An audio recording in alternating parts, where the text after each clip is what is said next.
your name was affixed in this liquidation report, and you have a signature on this liquidation report. Yes, sir. So you're aware. I am aware of the face copy of the liquidation report, but the supporting documents were not presented to me. So it was not presented to you. You just signed it. It was, You're the chief accountant.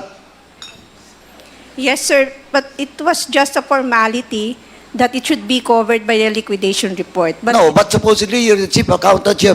You have checked. but per joint circular, sir, it was stated that the liquidation report plus the supporting documents shall be submitted by the disbursing officer direct to the ICPAO without any presentation to the chief accountant. Yung ICPAO po, saan po department under yun? COA, yung Intelligence and Audit Office ng Intelligence and Confidential Funds. COA, do you confirm it? CR break lang po si Attorney Camora, sir. So, okay. I will wait for Atty. Zamora. So, ma'am, are you telling this committee na ministerial lang yung sa'yo? Come again, sir? Are you telling us na ministerial lang po kayo? Pumirma kayo dito without looking at the liquidation? Honestly, yes, sir, I will say yes. Oh, di may problema. Because if ever a case will be filed against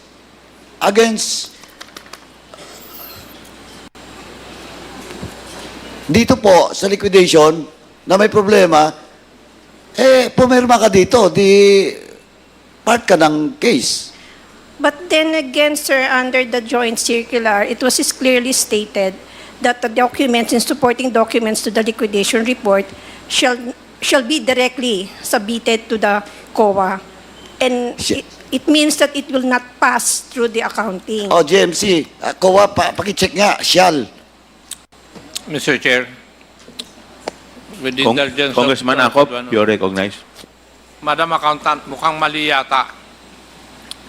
If you read the joint circular, there's a provision there. Teka, hanapin ko. Kasi may kopya ako nun eh.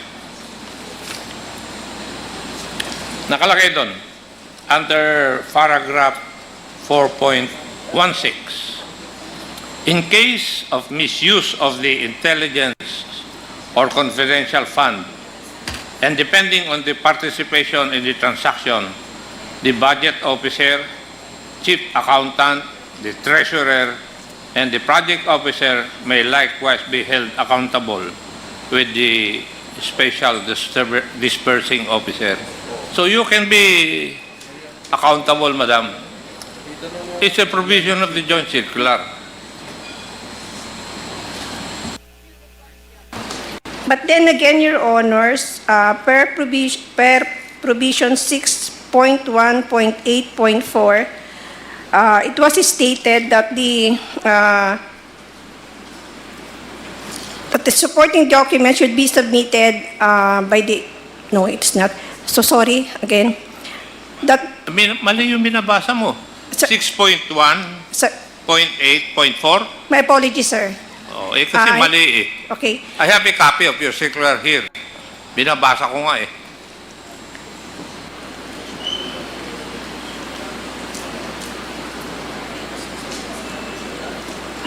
So it was under 6.2, the liquidation of the cash advance.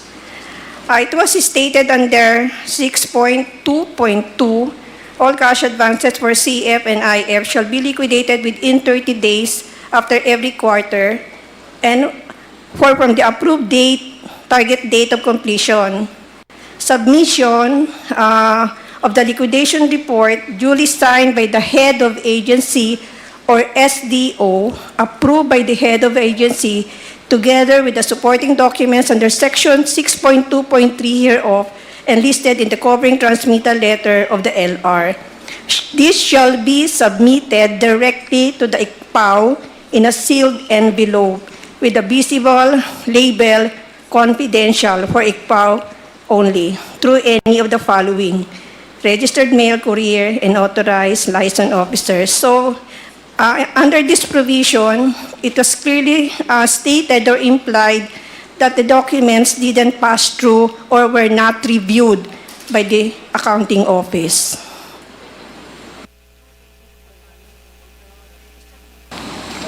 So how do you reconcile that with paragraph 4.16?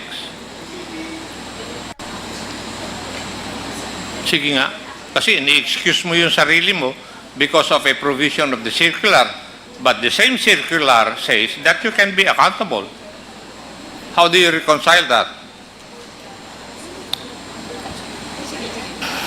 It could be stated here, sir, but honestly, and as I didn't, it was not presented really to the accounting office, the supporting documents. Hindi po yun ang tinatanong ko, madam. Ang tinatanong ko po, dinidepensa mo yung sarili mo using a provision of the circular, but the same circular states na ikaw ay accountable. How do you reconcile that? Kasi nasa akin yung kopya ng circular ninyo, ng COA, eh. Oh. Kaya nga ako nag-intervene dahil ini-excuse mo yung sarili mo sa liability. Pero the circular says that you can be liable.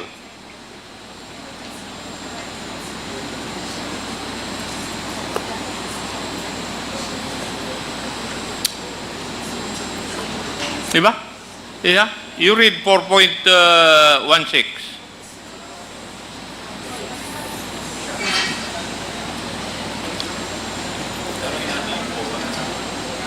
Wala pa yung COA, eh.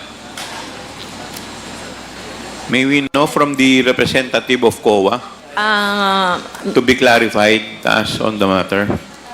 Your Honor, based on the documents from our confidential team, the liquidation report that was signed by Ms. Catalan, certified supporting documents complete and proper, as the accounting unit. But then, if looking at the joint circular, it's stated there that the liquidation report in Annex E should be signed by the SDO, the accounting unit, or the SDO, meaning SDO Special Disbursing Officer who was given the cash advance of the confidential fund, the Special Disbursing Officer. So if she was not the SDO, Ano po yung sinicertify ng accountant? when she signed the liquidation report of the 37.5, certifying that the supporting documents complete and proper. So, paano po ninyo sasabihin na complete kung hindi naman niya nakita? Could you please clarify us? Paano niya sasabihin na complete ang isang dokumento kung hindi naman niya nakita yung loob? Ms. Catalan. Parang hindi po yata match. Your Honor, it has to be Ms. Catalan who will answer such. Ma'am, how can you certify something as complete and proper if you did not verify what is the content of the documents?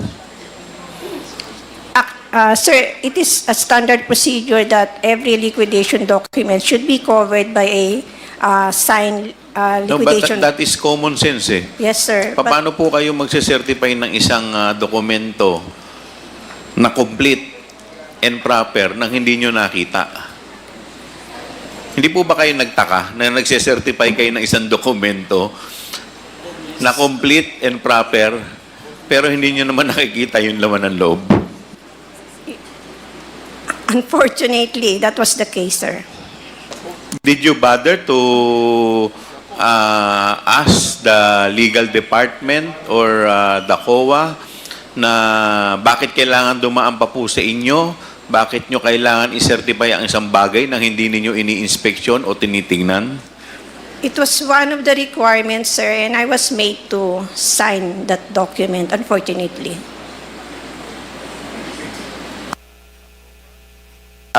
Chairman, ako when I ask Congressman Congressman Paduano, Yes, thank you, please continue. Chairman. And I asked Ms. Catalan, yung tenure of office niya since 2010 pa. And I think they're doing it since then without checking the liquidation report. And ano na po, pumirma lang. But ma'am, eto ngayon nandito sa akin yung GMC, yung binasa mo is 4.2. Eto mama, yung 6.3.3. Eto specific mandate of each and every officials is covered by this GMC. Ito, 6.3.3, the agency accountant. It's you, ma'am. Tama? And look at 6.3.3D, paragraph D. You are mandated to submit all disbursement vouchers for cash advance for intelligence and confidential activities / projects, with complete required supporting documents within 7 working days from release of the check. Oh. Hindi mo pwedeng sabihin na you're not accountable. Hindi mo rin pwedeng sabihin na diretsong ibigay sa COA. Because malinaw po sa mandate mo that you have to submit disbursement vouchers, confidential activities and projects with complete required supporting documents. Oh, within 7 days. Can I respond, Your Honor? The 6.1.8.4 pertains to the pre-audit of the cash advance. I'm telling about, no, that is not 6.8.4. I'm saying about the 6.3.3B. 6.3. Inconsistent with the provision that was read by Chairman Akop. Your mandate.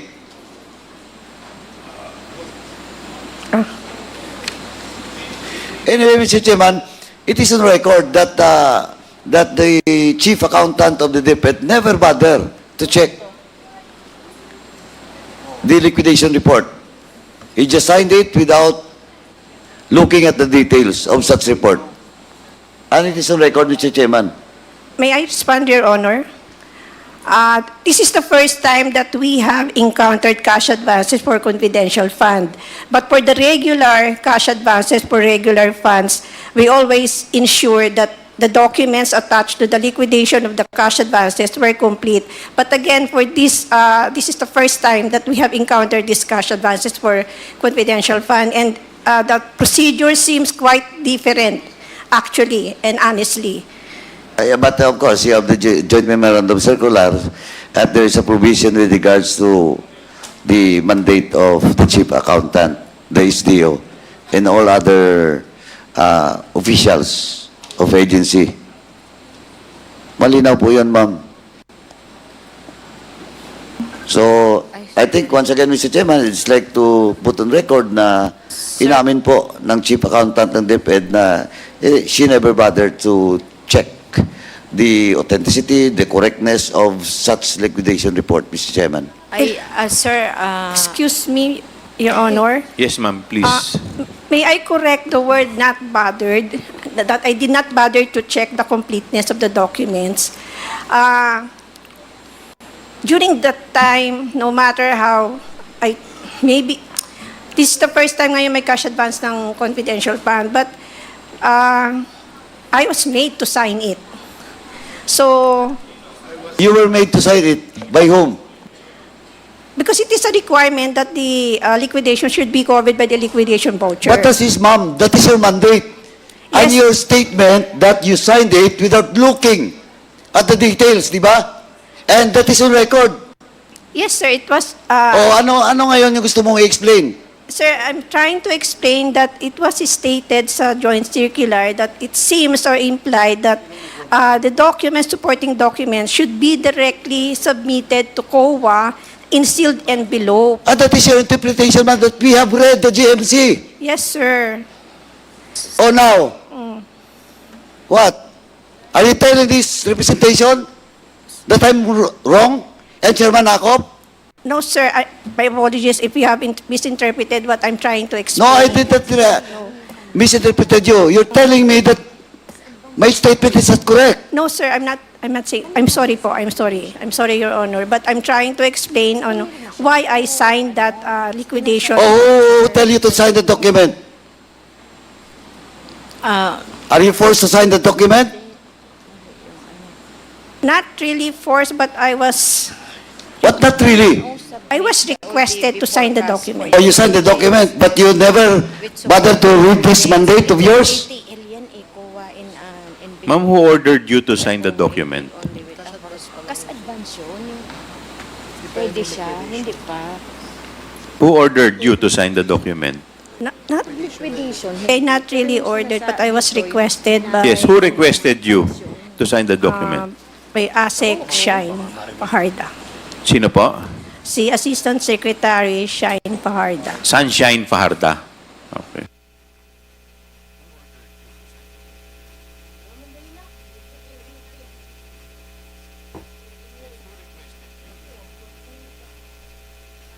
ASIC, sa anong department po?